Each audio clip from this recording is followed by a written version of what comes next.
In this video, I'll be talking to you about something very, very counterintuitive. So please bear with me because initially you may be thinking, well, but it doesn't make sense.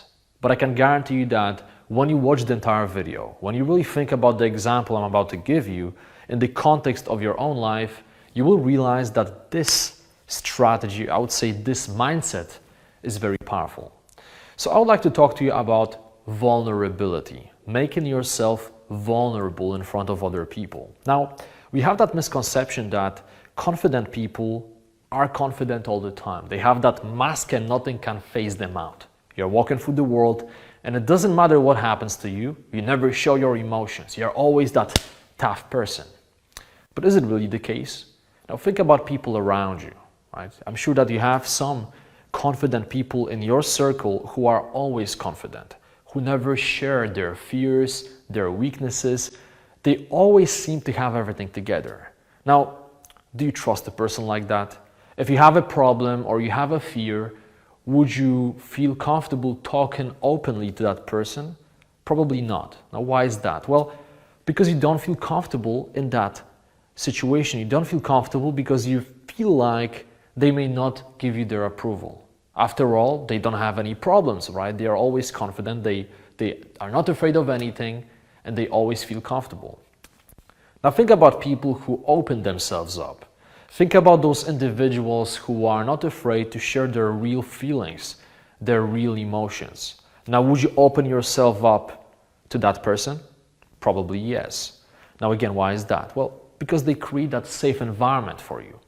So I really believe that on your path to becoming truly confident, I'm not talking about just acting confident, but really feeling that deep inner confidence, you have to embrace vulnerability. You have to learn how to open yourself up to others, how to share your emotions, your weaknesses, your fears. And again, I know it sounds counterintuitive, but it's very important. Because when you think about some of the most confident people, people who have really high level of self-esteem, these are the individuals who don't really care about rejection.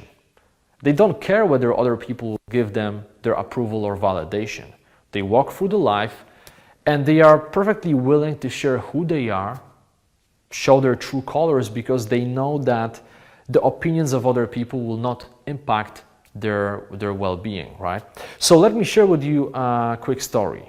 A few months ago, I went to Tallinn in Estonia for an A-Fest meetup. So A-Fest is a tribe of people from different walks of life, highly successful people who have one commonality. They're very positive and they are really into self-improvement. So we had that meetup and at one point we were supposed to introduce ourselves in front of the entire group. So when it was my turn, initially I thought about doing the usual thing, saying, hi, my name is Jimmy, I traveled the world, I do this and I do that. But then I figured, I really want to connect with those people. I want to show them my true self. So instead of talking about my current life, I told them a story about how I used to be. So I was standing in front of maybe 30, 40 people, and I started talking about my teen years, when I lacked confidence, when I didn't have social skills, when I really didn't feel good in my own body. And I shared it with them. And was it easy? Of course not. I felt my heart beating like this. I was sweating a little bit. It was very uncomfortable. But when I shared it, I sat down and I felt that relief. So later on that day, some people came up to me and they said, listen, I got really inspired by your story. It taught me that it's important to be open with others. In fact, there was one lady who told me that before she heard my story, she was afraid to stand up and talk about herself.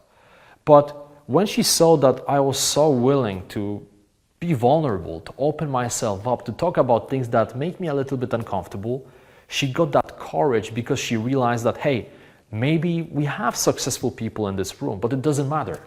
We are just human beings and everyone, without exception, has some fears, self-doubts, and weaknesses. So I'm telling you this story because I think that it really illustrates how important is being vulnerable. So when you think about your own life, try to figure out how you can open yourself up more to people. It's a great bonding experience. When you talk to someone and when you are trying to be tough and confident all the time, you may make a good impression, but you will not really bond with that person at a deeper level. But you probably realize in your life that whenever you have a situation that you share a personal story, or the other person shares their weakness or their fear, you feel that bonding experience, you feel that connection, and it's very powerful. So again, it's not an overnight process. It took me many years to build it, and I'm still working on it. Back in the day, I tried to be the tough guy all the time, tried to be confident all the time. I never talked about my emotions. But because of that, many people couldn't connect with me. They were afraid to be themselves in front of me because they were thinking, oh wow, this guy is always confident. How can I possibly talk to him about my self-doubts, about my weaknesses? But now, since I'm embracing vulnerability, my level of connection with other people is totally different. So really think about this concept in the context of your own life. Please post a discussion and let me know what you think.